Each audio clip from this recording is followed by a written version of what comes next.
Hi everyone. सो compartment आने के बाद से इतने ज़्यादा स्टूडेंट्स मैसेज कर रहे हैं तो मुझे और कोई टाइम नहीं मिल रहा मैं वीडियोस वगैरह बनाऊं या यूट्यूब पे बात करूं। हम लोग टेलीग्राम पे ज़्यादा एक्टिव हो गए हैं, वहाँ पे मैं रेगुलर सेशंस ले रहा हूँ। तो चैनल को तो सब्सक्राइब करो जल्दी से, उसके अलावा टेलीग्राम को ज्वाइन करो। वहाँ पे मैं रोज़ ऑलमोस्ट रोज़ मैं गूगल मीट पे बात करता हूँ, जूम पे बात करता हूँ। आप सभी को वहाँ पे बोलने का मौका भी मिलता है। ठीक है, वो लाइव इंटरेक्शन रहता है तो उसको आप ज्वाइन कर लो और चैनल को प्लीज सब्सक्राइब कर लो। अभी ये वीडियो का मेन ऑब्जेक्टिव है कि रीचेकिंग का डेट आ चुका है, डेट तो ऑलरेडी आ चुका है एंड उसके अलावा वो रिजल्ट के दिन ही आ गया था। 13 तारीख को रिजल्ट है ना। और उसके साथ साथ कितना क्या चार्जेस रहेगा, करना चाहिए नहीं करना चाहिए, मेरे आज के इस वीडियो में आप लोग पता लगाएंगे। सबसे पहले बात कर लेते हैं कि क्या क्या लिखा था इस सर्कुलर या फिर आंसर शीट में, फिर हम डेट्स की बात करते हैं। क्लास 12 23 24 इसमें क्या बोल रहे हैं। 2024 के एग्जामिनेशन में 17 lakh 41 students from 18,418 schools in 120 subjects from India and 26 countries abroad were registered। Class 12 में इतने स्टूडेंट्स रजिस्टर हुए थे and according to the subjects offered by these students about 1 crore 10 lakh 50,266 answer books were evaluated. इतना copy check हुआ। Evaluation of answer books was done under A well settled policy for evaluation. Evaluation का detail steps बताया गया था कि इस साल अच्छे से हो रहा है, एरर फ्री हो रहा है। यहाँ पे आप लोग ये सारा कीवर्ड्स को नोट करो, एरर फ्री हो रहा है, फिर क्वालिटेटिव ऑब्जेक्टिव एंड ये सारा स्टेप्स लिया गया है कि मोर स्टेप्स इवैल्यूएशन के लिए रखा गया था। फिर capacity building programmes were organised, training videos दिया गया था, senior teachers with higher experience from schools were used for evaluation. और 8 घंटे का टाइम दिया जाता था कॉपी चेक करने के लिए, जिसमें उनको 20 कॉपी ही चेक करना था। Many checks were introduce to confirm the correctness of the evaluation work. Multiple rounds का चेकिंग हुआ था। तो ये सारे मतलब सीबीएसई एग्जाम से पहले ही एक वीडियो है लाइव स्ट्रीम, उस पर मैंने खुद देखा था वो पूरा लाइव स्ट्रीम। और वहाँ पे जो डॉक्टर संयम भरोद्वाज है ना, वो खुद गाइड कर रहे थे टीचर्स को। हाँ, वो यूट्यूब पे अवेलेबल है, आप देख सकते हो।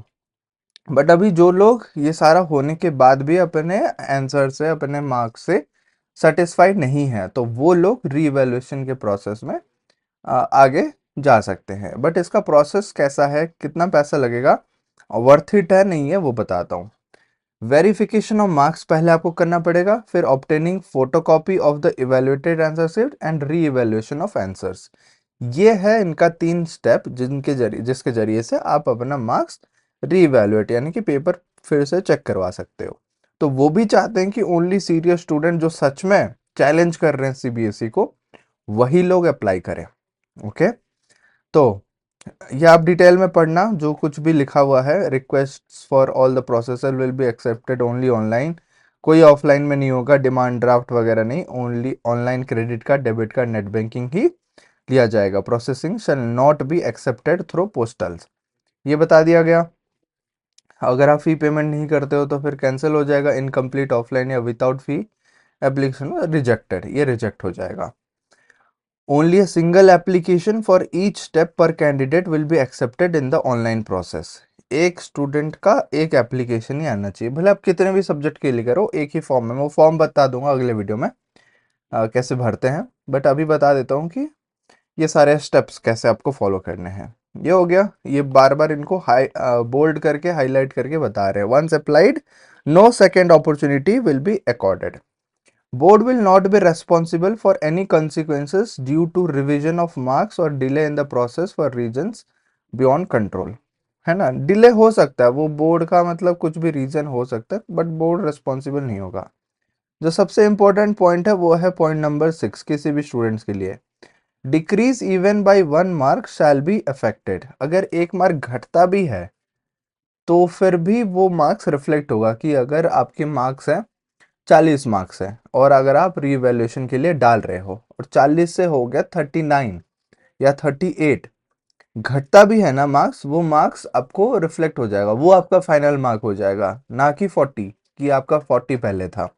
ये इनका रूल है ना। अब रूल को आप तो चैलेंज नहीं कर सकते हो। In cases where there is a change in marks, both increase or decrease, such candidates shall have to surrender the mark sheet cum certificate which is in their possession. Thereafter they shall be issued a new mark sheet cum certificate with the revised performance. इसका मतलब है कि जिनका भी marks change होता है, जिसका chance बहुत कम है क्योंकि सीबीएसई इतने प्रोसेस से कर रहा है, तो फिर चांसेस कम है ना दोबारा चेक होने का। तो अगर मार्क्स चेंज होता है, आपको पुराना मार्कशीट सबमिट करना पड़ेगा, तब जाके नया मार्कशीट आप ले सकते हो। ठीक है, that is how the process is. Processing charges are non refundable, यानी कि वो रिफंड किया नहीं जाएगा, जो है मार्क्स वही रहेगा और पैसा आपको रिफंड किसी भी जरिए से नहीं किया जाएगा। ठीक है, देन प्रोसेस की बात करें तो पहला है वेरिफिकेशन ऑफ मार्क्स। सबसे पहले आपको वेरीफाई करने के लिए 500 रुपए का प्रोसेसिंग फीस देना पड़ेगा। प्रोसेसिंग चार्जेस बोल रहे हैं, 500 रुपीज यू हैव टू पे, तब जाके आपका आगे प्रोसेस होगा वेरिफिकेशन। तो इसमें क्या होगा, वो कैलकुलेट करेंगे जो आपको मार्क्स दिया है ना, once the result is recalculated the actual increase और डिक्रीज विल बी अपलोडेड और होस्टेड। चांसेस कम है, क्यों मैं बोल रहा हूँ ना, हर साल का ये सीन है कि जितने स्टूडेंट्स भी अप्लाई करते हैं, बहुत कम स्टूडेंट्स का ही कुछ चेंज होता है। मेजोरिटी ऑफ द स्टूडेंट्स का ये होता है, जितना मार्क्स आया था उतना ही मार्क्स आता है, कोई बदलाव नहीं होता और वहां पे लिखा आता है नोट कि कोई चेंज नहीं हुआ, जितना था मार्क्स उतना ही रहेगा। ठीक है, the applicants are advise to visit CBSE website for the status of the verification request. Website में ही सारा प्रोसेस होगा, तो वेबसाइट में ही आप जाके अपना प्रोसेस देख सकते हो। Only those candidates who have applied for verification of marks online will be eligible to apply for obtaining photocopy of answer books in those subjects. ये अगेन काफी इंपॉर्टेंट स्टेटमेंट है। इसमें बोला जा रहा है कि जो स्टूडेंट्स अप्लाई करेंगे वेरिफिकेशन ऑफ मार्क्स यानी कि रिकैलकुलेशन 500 रुपए देके, वही लोग ही एलिजिबल होंगे अपना फोटोकॉपी मंगवाने के लिए। आप बोलोगे मुझे डायरेक्ट फोटोकॉपी चाहिए, तो वो प्रोसेस नहीं है, दैट इज नॉट अवेलेबल। आपको पहले 500 रुपए देने पड़ेंगे, रिकैलकुलेशन होगा, तब जाके आप फोटोकॉपी के लिए जा सकते हो। भले रिकैलकुलेशन में मार्क्स बढ़े घटे, डजेंट मैटर, बट उसके बाद ही आप फोटोकॉपी मंगवा सकते हो। आप बोलोगे नहीं मुझे बस फोटोकॉपी चाहिए, कैलकुलेट नहीं करवाना, ये नहीं हो सकता, ये नहीं हो सकता। फोटोकॉपी, अब फोटोकॉपी मंगवाने का है 700 रुपए, पहले ही बता दिया था मैं ये नोटिस आने से पहले, क्योंकि हर साल का यही फीस है इनका। तो 700 रुपए पर सब्जेक्ट, एक सब्जेक्ट का 700 रुपए आप पे करोगे, तो कितना पे हो गया, 500 प्लस 700, ये हो गया 1200। 1200 रुपीज यू हैव टू पे फोटोकॉपी मंगवाने तक, स्टेप तक जाने के लिए। और applicant submitted on behalf of the candidate and also the incomplete application, ये रिजेक्ट हो जाएगा और फोटोकॉपी मिल जाएगा कहाँ पे, in their login account after blocking all information related to the identity of the examiner, evaluator or any other official associated with the examination process। यानी कि जो टीचर आपका चेक किए हैं उनका सारा डिटेल मतलब हाइड कर दिया जाएगा, पता नहीं चलेगा कि कौन चेक किया है, कहाँ चेक हुआ है, कुछ भी चीज़ वो सब हाइड कर दिया जाएगा, बस आपको दिखाया जाएगा पेपर है, आपको इस क्वेश्चन में इतने मार्क्स मिले।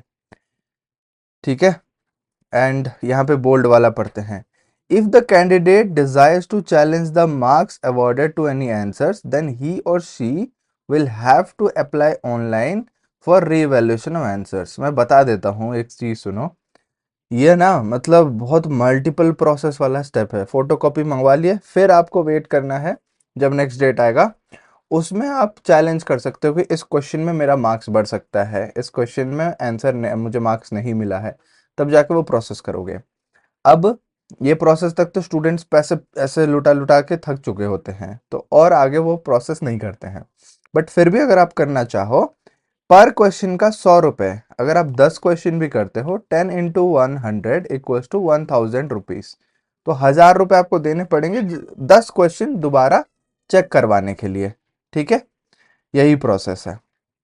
इसके अलावा बोल्ड वाला पढ़ते हैं, the applicant will have to refer to the marking scheme in the subject concern which would be available on the website along with the question paper. Thereafter, candidates can submit an application for re-evaluation in the required questions with clear and proper reasoning. यहाँ पे हर एक question के लिए आपको बताना पड़ेगा कि क्यों मार्क्स बढ़ना चाहिए, किस में मार्क्स नहीं मिला है, क्या इसमें आंसर होना चाहिए, आपने क्या लिखा है, सब रीजनिंग देना पड़ेगा। और मार्किंग स्कीम वेबसाइट पे मिल जाएगा, वो देख के आप अप्लाई कर सकते हो कि इस क्वेश्चन का आंसर ये होना चाहिए, आपने ये लिखा है। मोस्टली जो स्टूडेंट बोलते हैं ना कि सर मुझे मार्क्स मिलना चाहिए, मार्क्स नहीं मिला है, सीबीएसई की तरफ से गलत है, वो फोटोकॉपी मंगवाते हैं, फिर वहीं में रुक जाते हैं। क्यों पता है?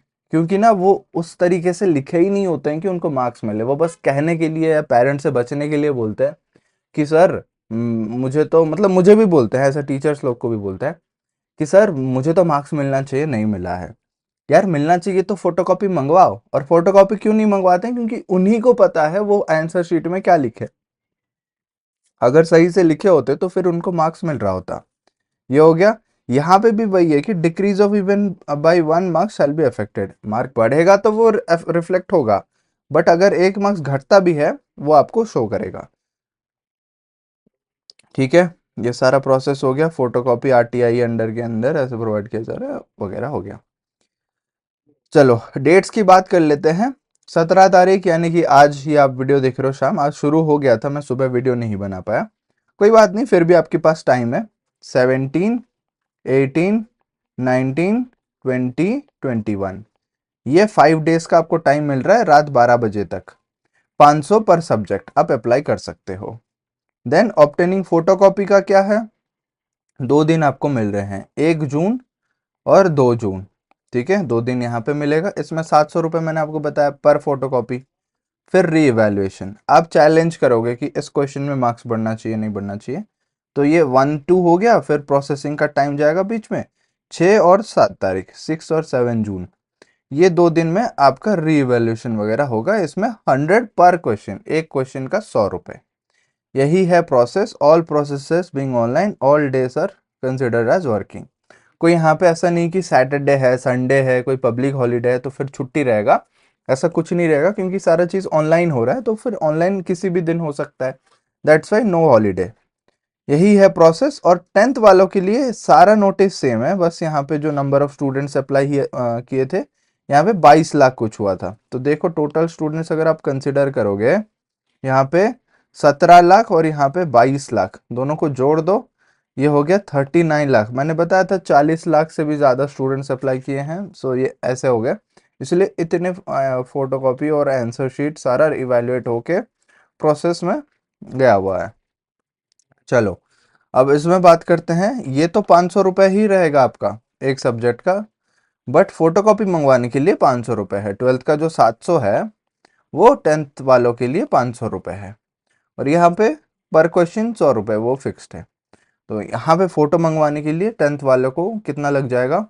पहले 500, फिर बाद में 500, तो 1000 रुपये में वो फोटो कॉपी मंगवा सकते हैं। और 12th वालों का 500 रुपये प्लस 700 रुपये, यानी कि 1200 रुपये, 1200 में आप फोटो कॉपी मंगवा सकते हैं। और उसके अलावा और एक चीज़ मैं कह रहा था कि फोटोकॉपी क्यों नहीं मंगवाते हैं बहुत सारे स्टूडेंट्स, क्योंकि उनको ये जो पहले जो 500 रुपये का स्टेप है ना, उससे गुजरना पड़ता है, and this step is risky. अगर आप मार्क्स इसमें घट गए तो फिर तो हो गया ना कि यार पैसे दिए मार्क्स भी घट गए, तो वो रिस्क नहीं लेते। और अभी मैं बात करता हूँ मेरा ओपिनियन का कि करना चाहिए या नहीं करना चाहिए। देखो यार, कोई अगर फेल है स्टूडेंट, तो आप कोई भी ऐसे फेक क्या एस्टिमेशन या फिर फेक होप मत लगाओ कि आप पास हो जाओगे जस्ट बिकॉज आप रीचेकिंग के लिए अप्लाई करते हो। रीचेकिंग में इतना ज़्यादा मार्क्स मिलना, लाइक आपको 7-8 मार्क्स चाहिए बढ़ने के लिए, पास होने के लिए, तो इतना मार्क्स तो आप गैस करके, मतलब अगर आप 1-2 मार्क्स से रह रहे हो और लग रहा है कि मिल जाना चाहिए, तो फिर ठीक है। या फिर किसी का 75% से थोड़ा बहुत हो रहा है, उसको जेई नीट में दिक्कत होता है, तो फिर उन लोगों के लिए सही है, वो अप्लाई कर सकते हैं। बट जो लोग फेल हैं और बहुत ज़्यादा मार्क्स से फेल हैं, 10 मार्क्स से फेल हो आप, जैसे वो तो आपको पता होगा ना, मैथ्स के लिए 26 पासिंग है और फिजिक्स केमिस्ट्री वगैरह सब्जेक्ट के लिए 23 पासिंग है। तो इसके आसपास अगर आप लाए हो तो फिर आप थोड़ा सा रिस्क ले सकते हो। वैसे भी आप फेल ही हो और घटेगा तो फिर उससे कुछ फर्क नहीं पड़ेगा। सपोज 26 में से, मतलब 26 पासिंग है 80 में से, उसमें आपको मिला है 22 मार्क्स मिला है। अगर आप अप्लाई करते हो, 4 मार्क्स बढ़ जाता है, तो फिर आप पास हो जाओगे। बट अगर आप अप्लाई करते हो वो 22 का 20 हो जाता है, तो भी कोई लॉस नहीं है ना, वैसे भी आप फेल थे, तो रिस्क लेके देख लो, अगर लग रहा है आपको पैसे हैं आप पे, अप्लाई करके देख लो।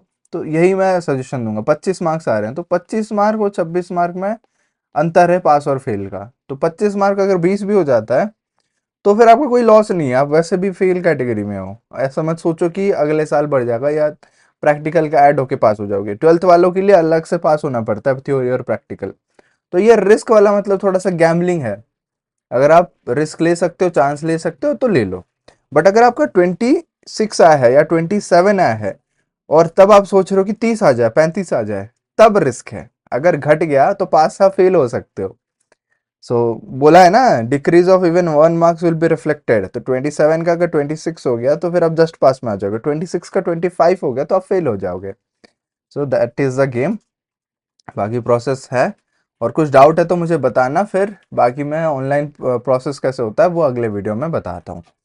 और टेलीग्राम चैनल को ज्वाइन करना मत भूलना, वहाँ पे बहुत जल्दी अपडेट्स और साथ में सारा प्रोसेस मैं बताता हूँ कि कैसे कॉलेज एडमिशन करें, कैसे पास करें। हमारा मैथ्स का वीआईपी भी चल रहा है, उसको भी आप ज्वाइन करके पढ़ के जुलाई में पास हो सकते। That is better rather than applying for rechecking, reevaluation and all. ठीक है, okay then, that's all, bye bye, take care.